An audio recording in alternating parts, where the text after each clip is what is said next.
لکھا ہے اگر خوش ہو تو حمد کے گیت گائے، اور انہوں نے گیت گا کر اپنی خوشی کا اظہار کیا۔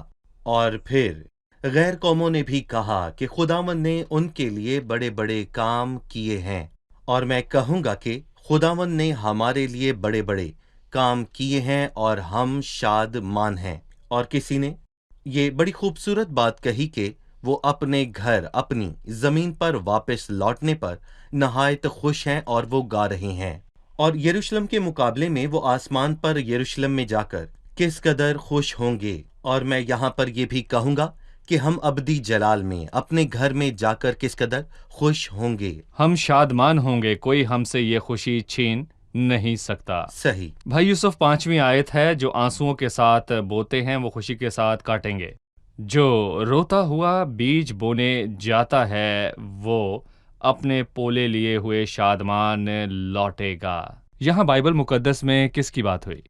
15ویں آیت میں ایک عام اصول ہے، جو آنسوؤں کے ساتھ بوتے ہیں وہ خوشی کے ساتھ کاٹیں گے، اور اس نے بتایا کہ شروعات بونے سے ہوتی ہے نہ کہ کاٹنے سے، اور بونا آسان نہیں، اس میں قربانی اور درد اور آنسو شامل ہیں، لیکن سچ تو یہ ہے کہ وہ بونے کے بعد کاٹیں گے، کاٹنا۔ وہ بھی خوشی کے ساتھ۔ یسایہ 9:3 میں واضح لکھا ہے، وہ تیرے حضور ایسے خوش ہیں جیسے فصل کاٹتے وقت۔ اور ہم زرعی ماحول میں ہیں اور ہم اس بات سے واقف ہیں کہ فصل کاٹنے کا موسم کسان کے لیے کتنی خوشی کا وقت ہے۔ پر اس کے بعد 6 آیت میں اس نے سب سے بڑے کسان کی بات کی، وہ کسان جو بوتے ہوئے اپنے آنسوؤں کے ساتھ اپنی فصل بوتا ہے، اور جو روتے ہوئے بیج بونے جاتا ہے وہ اپنے پولے لیے ہوئے شادمان لوٹے گا۔ یہ یسوع مسیح ہے۔ اس نے متی کے 13ویں باب میں اپنے لیے یہ کہا، دیکھو ایک بونے والا بیج بونے نکلا، اور کسی نے اس سے زیادہ آنسو نہیں بہائے، جب وہ زمین پر تھا تو وہ رویا، لیکن میں کہوں گا کہ یہ درد جلد ختم ہوگا۔ وہ آسمان سے آئے گا تاکہ اپنے پولے یعنی ایماندار کو لے جائے، اپنی جان کا دکھ اٹھا کر وہ اسے دیکھے گا اور اسیر ہوگا۔ یہ بہت ہی خوبصورت الفاظ ہیں۔ بائبل مقدس میں متی کی انجیل کے 13ویں باب میں مسیح کے لیے لکھا ہے کہ بیج بونے والا بیج بونے نکلا۔ ہم وقفے کے بعد اپنے مطالعے کو جاری رکھیں گے۔ عزیز ناظرین، وقفے کے بعد دوبارہ حاضر ہوں گے۔ اس دوران اگر آپ کا کوئی بھی سوال ہو تو وقفے کے دوران دیے گئے پتے پر ہمیں ارسال کریں۔ خدا ان کے فضل سے ہم اس کا جواب ضرور دیں گے۔ ملتے ہیں وقفے کے بعد۔ اسیروں کا اسیری سے واپس یروشلم لوٹنا ہمارے تصور کے بہت قریب ہے، کیونکہ یہ بہت عظیم ہے۔ ان کے لیے یہ خواب کی مانند تھا، انہیں یقین نہیں آیا۔ لکھا ہے، ہم خواب دیکھنے والوں کی مانند تھے۔ جو لوگ بچ گئے وہ بابل کی اسیری سے نکل کر اپنے ملک میں واپس آئے۔ ان کے لیے یہ زبور بہت خاص ہے، اس کے گہرے معنی ہیں۔ وہ چاہتے ہیں کہ ساری دنیا میں خدا کی وفاداری اور اس کے رحم کی گواہی دیں۔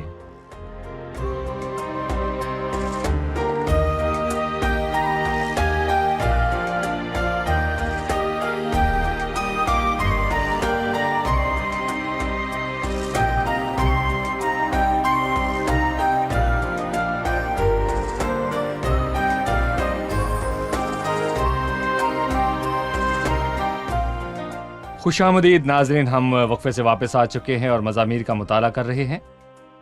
بھائی یوسف، آئیں ہم زبور 127 کے مطالعے میں آگے بڑھیں۔ یہ معلومات یعنی ہیکل کی زیارت کا گیت ہے سلیمان کا۔ اگر خدا ہی گھر نہ بنائے تو بنانے والے کی محنت عبث ہے۔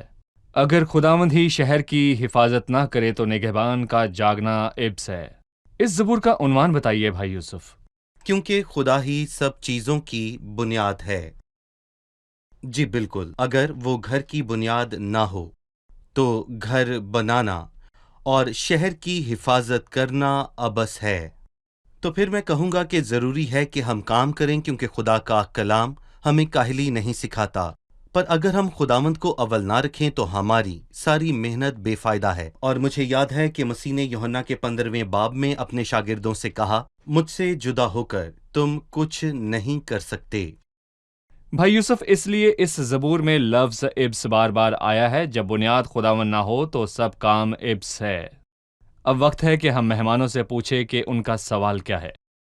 زبور 126 کی 4 آیت میں لکھا ہے، اے خداوند، جنوب کی ندیوں کی طرح ہمارے اسیروں کو واپس لا، اس آیت کی وضاحت کی ضرورت ہے۔ زبور 126 کی چوتھی آیت کے متعلق ہمیں بتائیے۔ دیکھیں، اس نے کہا کہ خداوند انہیں اسیری سے واپس لایا، تب اسے یاد آیا کہ سب اسیری سے واپس نہیں آئے، اور ہم جانتے ہیں کہ پہلے مرحلے میں واپس آنے والوں کی تعداد 40,000 سے کچھ زیادہ تھی، لیکن باقی لوگ کہاں تھے؟ دراصل لوگوں کی بڑی تعداد بابل میں رہ گئی، اور ہم اسور میں اسیر 10 قبیلوں کو نہ بھولیں۔ انہوں نے دعا کی کہ اے خدا، جنوب کی ندیوں کی طرح ہمارے اسیروں کو واپس لا، کیونکہ جنوب میں صحرا تھا جو موسم سرما میں پانی سے بھر جاتا، اور موسم گرما میں وہ سارا سوکھ جاتا تھا۔ اور میں یہاں پر یہ کہنا چاہوں گا کہ سرد موسم میں جنوب کی ندیاں پانی سے لبالب بھر جاتی تھیں، اور یہ خوبصورت تصویر ہے۔ اے خداوند، جنوب کی ندیوں کی طرح ہمارے اسیروں کو واپس لا، وہ یہ دعا کرتے ہیں۔ یہ اپنے اسیروں کو واپس لانے کے لیے ایک دعا جی ہے۔ بالکل۔ کیا کسی اور کا کوئی سوال ہے؟ زبور 127 کی دوسری آیت ہے، تمہارے لیے سویرے اٹھنا اور دیر میں آرام کرنا اور مشقت کی روٹی کھانا ابس ہے، کیونکہ وہ اپنے محبوب کو تو نیند میں ہی دے دیتا ہے۔ اس سے کیا مراد ہے؟ وہ اپنے محبوب کو نیند میں ہی دے دیتا ہے؟ بھائی یوسف، اس آیت کو مزید بیان کرے۔ کیا لوگ آرام اور سکون کریں؟ کیونکہ خداوند جسے چاہے اور جو چاہے اس کو دے دیتا ہے۔ اس کے بعد خوبصورت معنی ہے جنہیں ہم کچھ اس طرح سمجھ سکتے ہیں، لیکن ذاتی طور پر میں کہوں گا کہ انسان کے تھکنے کے بعد اس کا آرام کرنا خدا کی طرف سے برکت ہے۔ بہت سے لوگ نیند کی گولیاں کھا لیتے ہیں کیونکہ وہ سو نہیں پاتے، تو اسی لیے جب خداوند آپ کو نیند دے تو صبح اٹھ کر اس کا شکریہ ادا کریں۔ وہ اچھی نیند دیتا ہے۔ آرام دہ نیند میں لیٹ کر سو گیا، میں جاگ اٹھا کیونکہ خداوند مجھے سنبھالتا ہے۔ اور اس کو ہم دوسرے معنوں میں بھی لے سکتے ہیں، کیونکہ وہ اپنے محبوب کو نیند میں ہی دے دیتا ہے۔ اور یاد کریں کہ یہ زبور سلیمان نے لکھا، اور سلاطین کے 3 باب میں اس بات کا ذکر ہے کہ سلیمان کو خدا نے نیند میں سب سے بڑی برکت بخشی۔ خداوند اس کو خواب میں دکھائی دیا اور کہا، مانگ، میں تجھے کیا دوں؟ سلیمان نے دولت، عزت اور تباہی نہیں چاہی، بلکہ اس نے حکمت مانگی۔ خداوند اس سے خوش ہوا اور فرمایا کہ میں تجھے حکمت کے ساتھ ساتھ وہ سب دوں گا جو تو نے نہیں مانگا، یعنی دولت اور عزت اور عظمت اور قدرت۔ اس کو نیند میں ہی یہ برکت ملی، اور اس سے ظاہر ہوا کہ خدا سے ہمیں یہ عظیم برکت اس لیے نہیں ملتی کہ ہم اس کے لائق ہیں۔ اور جب خدا نے ابراہم سے وعدہ کیا تو وہ گہری ابراہم نیند میں تھا۔ سو رہا تھا، اور جب سلیمان کو برکت دی تو وہ سو رہا تھا۔ اس کا مطلب ہے کہ برکت پانے سے زیادہ خوشی خدا کو برکت دینے میں ہوتی ہے۔ جب خدا نے آدم کو حوا دی تھی تب بھی آدم گہری نیند نیند میں میں تھا۔ بھائی یوسف، یہاں اس نے ان کا موازنہ کیا جو جلد اٹھتے اور دیر سے سوتے ہیں، اور وہ مشقت کی روٹی کھاتے ہیں، پر جو خداوند پر توکل کرے، خداوند ان کی زندگی کی بنیاد ہو، خداوند ان کے تھکے بغیر ہی ان کو نیند میں دے دیتا ہے۔ بھائی یوسف، اس نے جوانی کے فرزند کی بات کی۔ دیکھو، اولاد خداوند کی طرف سے میراث ہے، اور پیٹ کا پھل اس کی طرف سے اجر ہے۔ جوانی کے فرزند ایسے ہیں جیسے زبردست کے ہاتھ میں تیر۔ خوش نصیب ہے وہ آدمی جس کا ترکش ان سے بھرا ہے، جب وہ اپنے دشمنوں سے پھاٹک پر باتیں کریں گے تو شرمندہ ہوں گے۔ بھائی یوسف، خداوند کا ہمیں اولاد کی نعمت دینے کا کیا مقصد ہے؟ در حقیقت یہ ایک عظیم نعمت ہے، کیونکہ لکھا ہے کہ دیکھو، اولاد خدا کی طرف سے میراث ہے، یعنی کہ میراث ایک نعمت ہے۔ جب عیساؤ نے یعقوب سے پوچھا کہ یہ لوگ جو تیرے ساتھ ہیں کون ہیں، تو اس نے کہا کہ یہ وہ بچے ہیں جو خدا نے تیرے خادم کو عنایت کیے ہیں۔ یہ خدا کی طرف سے تحفہ ہے، اور پیٹ کا پھل خدا کی طرف سے اجر ہے جب انسان اس کا خوف مانے۔ پر پرانے عہد نامے میں خداوند نے وعدہ کیا کہ اس کی اولاد مبارک ہوگی، اور آگے لکھا ہے کہ جوانی کے فرزند ایسے ہیں جیسے زبردست کے ہاتھ میں تیر، یعنی کہ وہ جنگجو ہیں، کیونکہ اگر زبردست کے ہاتھ میں تیر نہ ہو تو اس کی طاقت کا کیا فائدہ، اور اس کے تیر اس کی اولاد ہیں جو اس کی جوانی میں پیدا ہوئے۔ جوانی کے فرزند مطلب کہ انسان کی جوانی میں پیدا ہونے والے اس کے فرزند، اس کے زور میں۔ جی بالکل۔ اور کہا کہ جوانی کے فرزند ایسے ہیں جیسے زبردست کے ہاتھ میں تیر، جب وہ اپنے دشمنوں سے پھاٹک پر باتیں کریں گے تو شرمندہ نہ ہوں گے، یعنی وہ ان کی طاقت ہے، اور ہمارے حوالے سے ہماری برکتیں روحانی ہیں۔ اور ضروری ہے کہ ہماری اولاد خدا کے جلال کے لیے ہو اور وہ خداوند کے لوگوں کی مدد کرے، اور یہ بہت بڑی بات ہے۔ بائبل مقدس یہ نہیں سکھاتی کہ ہماری اولاد ہمیں زور بخشنے کے لیے ہماری طاقت کے طور پر ملی۔ اکثر معاشروں میں یہ سوچ موجود ہے، پر خداوند ہمیں اولاد جیسی نعمت سے نوازتا ہے تاکہ بھائی یوسف ہم خداوند کے کام کریں اور اس کی گواہی اپنے بچوں میں پھیلائیں، اور خود اور اپنے بچوں اور آنے والی نسلوں کے ذریعے زمین پر اس کی گواہی دیں۔ صحیح، بالکل۔ یہاں ہم وقفہ لیں گے اور واپس آ کر ہم زبور 128 کا مطالعہ کریں گے۔ ناظرین، ملتے ہیں ایک چھوٹے سے وقفے کے بعد، ہمارے ساتھ رہیے۔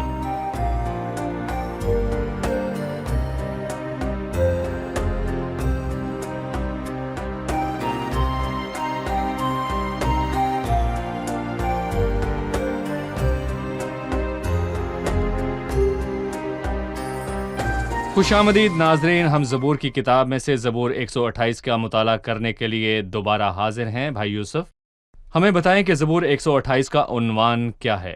اس کا عنوان ہے خوشحال گھرانہ، اور خوشحال گھرانے کا تعلق دیندار آدمی سے ہے، اور مال و دولت سے خوشی نہیں ملتی، لیکن دیندار آدمی خوش رہتا ہے۔ لکھا ہے کہ مبارک ہے ہر ایک شخص جو خدا سے ڈرتا اور اس کی راہوں پر چلتا ہے، تو مبارک اور سعادت مند ہوگا۔ آپ نے خوشحال گھرانے کی بات کی، اور ہم اکثر پروگرامز اور سیمینارز اور کتابوں میں یہ سنتے اور پڑھتے ہیں کہ ایک گھرانے میں خوشحالی کیسے آ سکتی ہے۔ بہت سے لوگ اس علم کے ماہرین ہیں، لیکن بائبل کے مطابق ایک خوشحال گھرانے کی بنیاد کیا ہے؟ اور میں آپ سے پوچھنا چاہوں گا کہ ایک گھرانہ خوشحال کیسے رہے، ہمیں اس کے بارے میں بتائیے۔ سب سے پہلے خوشحال گھرانہ دیندار آدمی سے ہے۔ جب انسان دیندار ہو تو خدا اسے دو اہم برکتیں بخشتا ہے جس کے بغیر اس کا گھر قائم نہیں رہ سکتا، اور گھر میں سب سے اہم ہے عورت۔ تیری عورت تیرے گھر کے اندر میوہ دار تاک کی مانند ہوگی، اور تیری اولاد تیرے دسترخوان پر زیتون کے پودوں کی مانند۔ یہ تشبیہات محض جملاتی وضاحت نہیں ہے کہ میں سے خوشی ملتی ہے، بلکہ میں کہوں گا کہ اس بات کے بہت ہی گہرے معنی ہیں۔ وہ کیا ہے؟ کیونکہ قضات کے 9ویں باب میں لکھا ہے کہ میں خداوند اور انسان دونوں کو خوش کرتی ہے۔ ایک دیندار بیوی، ایک دیندار آدمی کی بیوی اس کے گھر میں ہر جگہ دکھائی دیتی ہے، کیونکہ وہ اس کے گھر میں تاک کی مانند ہے۔ ہر جگہ اس کی چھاپ اس کے گھر میں ہے، اور میں کہوں گا کہ اس دیندار بیوی کی چھاپ گھر میں نظر آتی ہے، اور اس سے خدا اور خدا کے لوگوں کو خوشی ہوتی ہے۔ اور تimotheus 1 اس کے 5ویں باب میں لکھا ہے، یہاں وہ عورت کے متعلق بڑے واضح طور پر بیان کرتا ہے کہ مقدسوں کے پاؤں دھوئے ہوں اور پردیسیوں کے ساتھ مہمان نوازی کی ہو، یہ خداوند اور انسان دونوں ہی کے خوشی کا باعث بنتی ہے۔ اور تیری اولاد تیرے دسترخوان پر زیتون کے پودوں کی مانند ہو، وہ گھر سے الگ نہیں ہے۔ یہ بڑی برکت کی بات ہے کہ اولاد اپنے والدین کے قریب ہو اور ان کے ساتھ رفاقت رکھے۔ وہ دسترخوان پر زیتون کے پودوں کی مانند ہے، اور یہاں میں کہوں گا کہ زیتون سے تیل نکلتا ہے جو کہ تازگی بخشتا ہے۔ اور اس نے گواہی کی بات کی۔ اگر آپ کے گھر میں شاندار گواہی ہو، آپ کی بیوی خدا اور اس کے لوگوں کی خوشی ہوگی، اور آپ کی اولاد بھی اس گواہی کے آگے بڑھے گی۔ اور میں یہاں کہوں گا کہ وہ دسترخوان پر زیتون کے پودوں کی مانند ہوں گے۔ دراصل ایک خوبصورت شوہر، بیوی اور ان کی اولاد کی خوبصورت تصویر ہے۔ بھائی یوسف، آپ ہماری حوصلہ افزائی کے لیے اور ہمیں تنبیہ کرنے کے لیے بائبل مقدس میں سے 2 مثالیں دیجیے۔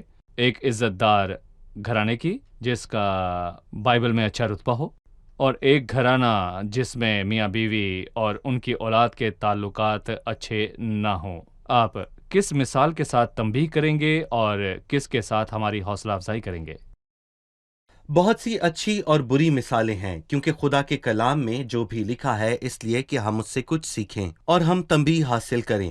مثال کے طور پر ابراہم کا گھرانہ خدا سے ڈرنے والے ایک دیندار کا گھرانہ تھا، اور پھر یوسف کا گھرانہ بھی وہ دیندار تھا، اور اس نے اپنے بھائیوں سے بھی یہی کہا کہ مجھے خداوند کا خوف ہے۔ حال اسے یہ کہنے کی کوئی ضرورت نہیں تھی، کیونکہ ہم اس کی کہانی سے اندازہ لگا سکتے ہیں۔ اور خدا نے اس کو نیک بیوی دی۔ اسناد بائبل میں اس کا بہت کم ذکر ہوا ہے، اور ہم یہ جانتے ہیں کہ وہ اس کے لیے بابرکت عورت تھی، اور اس کے بعد